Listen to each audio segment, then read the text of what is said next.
আসসালামু আলাইকুম এভরিওয়ান। মহান রাব্বুল আলামিনের কাছে লাখো কোটি শুকরিয়া, কারণ আমি একজন কর্মী হাজি সাহেবদেরকে সেবা করতে পেরে মহান রাব্বুল আলামিনের কাছে লাখো কোটি শুকরিয়া। পবিত্র এবার 2024 হজে আমি এই কালো পোশাক পরে হাজিদের সেবায় নিয়োজিত ছিলাম। মহান রাব্বুল আলামিনের কাছে লাখো কোটি শুকরিয়া, তিনি আমাকে এত বড় একটা দায়িত্ব পালন করার তৌফিক দান করেছে। আরাফার মাঠে আমি ছিলাম ক্যাম্পে, আল্লাহর কাছে লাখো কোটি শুকরিয়া। আর যারা ভবিষ্যতে হাজি ক্যাম্পে আসতে চান তারা একটু জেনে বুঝে আসবেন, কারণ বাঙালি দালালদের কাছে কেউ আসবেন না। সরাসরি যদি কোনো মাস্ত্রির কাছে ইমিনের কাছে পৌঁছতে পারেন তাহলে অনেক ভালো, কিন্তু বাঙালি দালালদের কাছে আসবেন না। আর অনেক হাজিদেরকে সেবা দিতে পেরে নিজেকে গর্বিত মনে করতেছি।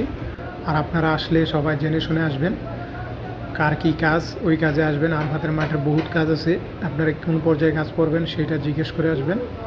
ভালো কোম্পানি থেকে আসবেন। হাজিদেরকে সেবা দিতে পেরে আমি ধন্য মনে করতেছি। আপনারা আমার জন্য দোয়া করবেন। যারা হজের জন্য নিয়ত করতেছে তাদেরকে প্রত্যেকে যাতে আল্লাহ পাক হজের কবুল আর মঞ্জুর করে, তার তৌফিক দান করে। প্রত্যেকের হজ যাতে আল্লাহ পাক কবুল করে।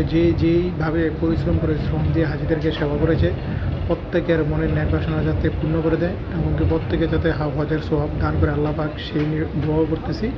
আমার চ্যানেলটা সবাই সাবস্ক্রাইব করবেন, আমার ভিডিওটা দেখবেন। আসসালামু আলাইকুম ওয়া রাহমাতুল্লাহি তাআলা ওয়া বারাকাতুহু।